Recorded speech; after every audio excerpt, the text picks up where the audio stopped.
Hi there, my name's Simon Drew, and I'd like to welcome you to the Practical Stoic Podcast, where I give you practical Stoic advice for modern times.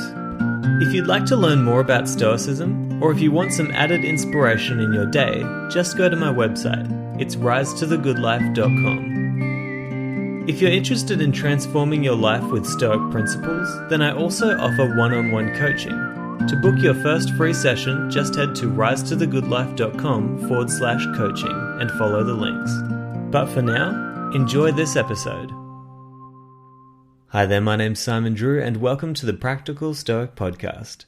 If you're listening to this show, then you're probably the kind of person who likes to fill your mind with positive messages. You probably enjoy a good personal development book, and I'm sure you often watch inspiring clips on YouTube. Maybe you listen to motivational podcasts while you run or work, and I'm sure that you never end the day without having read or listened to something that will positively influence your mind.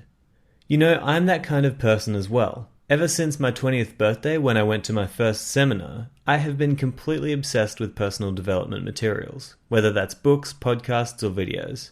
I believe that one of the most important habits that a person can develop is that of constantly exposing the mind to uplifting and inspirational messages.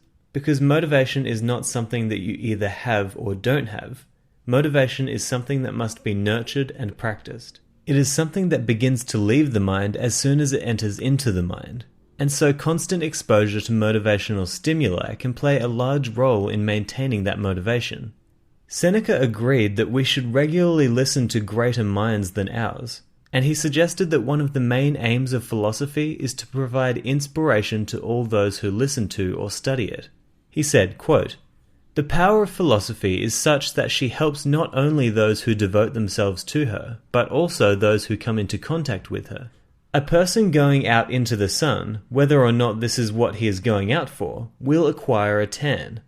Customers who sit around rather too long in a shop selling perfumes carry the scent of the place away with them. And people who have been with a philosopher are bound to have derived from it something of benefit even to the inattentive." End quote. I would also add to Seneca's words that the tan received from the sun soon goes away if that person stays out of the sun. And in the same way, a person who is influenced by a philosopher or teacher will soon find that their excitement has receded if they do not go back to that teacher's words often. So back in Seneca's time, there were only really two ways to expose yourself to a philosopher. Either you would read what they had written, or you would go out and actually hear them teach. And that was it. Today, however, there are so many avenues through which we can learn from incredible people. We have podcasts, books, audiobooks, videos, websites, and more.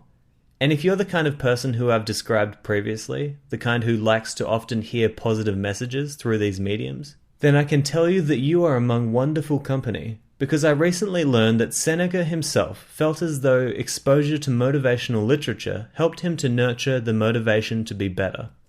I want to read you an intimate passage from Seneca where he describes how he felt after him and some of his friends read a book by Quintus Sextius, another Stoic philosopher. He says, quote, "Certain friends had happened in, on whose account a somewhat brighter fire was laid. Our talk ran on various themes, as is natural at dinner. It pursued no chain of thought to the end, but jumped from one topic to another. We then had read to us a book by Quintus Sextius the elder. He is a great man, if you have any confidence in my opinion, and a real Stoic, though he himself denies it. O gods, what strength and spirit one finds in him! This is not the case with all philosophers. There are some men of illustrious fame whose writings are sapless. They lay down rules, they argue, and they quibble. They do not infuse spirit simply because they have no spirit.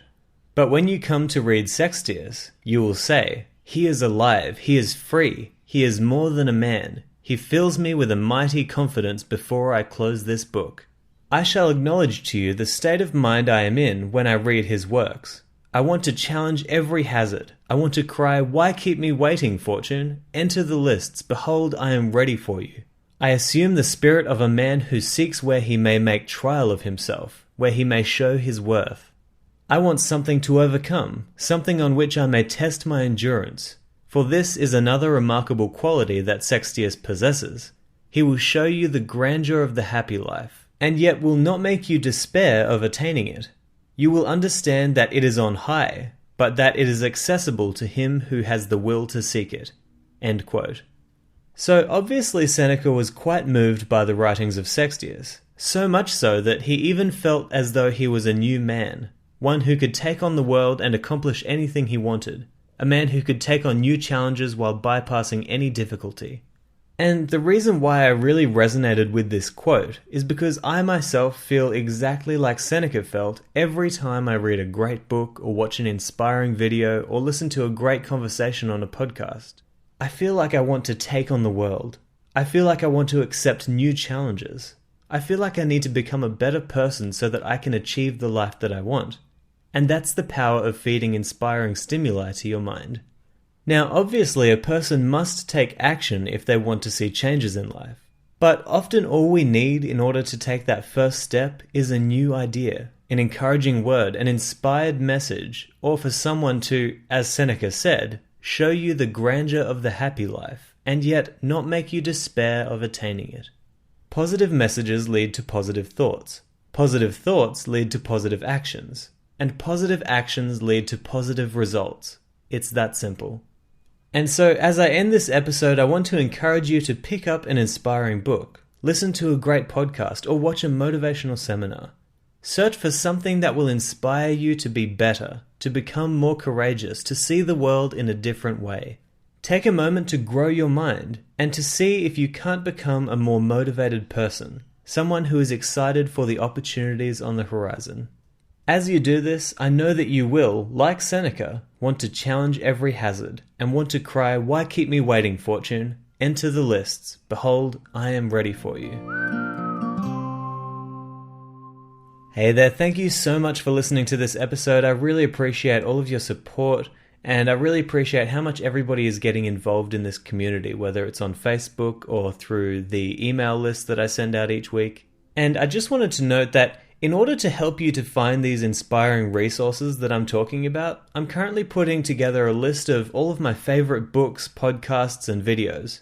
I haven't finished it yet, but for anyone who wants to see it, I'll be sending it to my email list as soon as it's finished this week. So if you go to my website, risetothegoodlife.com, then you can add yourself to the list and you'll be getting that along with everyone else.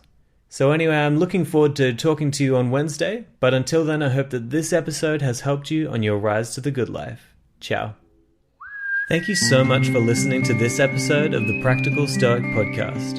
I hope that you've gotten a lot of value out of it, and I hope that it helps you to live a better life. If you have enjoyed the podcast, then don't forget to subscribe so that you'll be the first to know when there are new episodes. If you really love the podcast, then I would appreciate a positive review, whether that's on iTunes, Stitcher, Google Play, or wherever else you listen.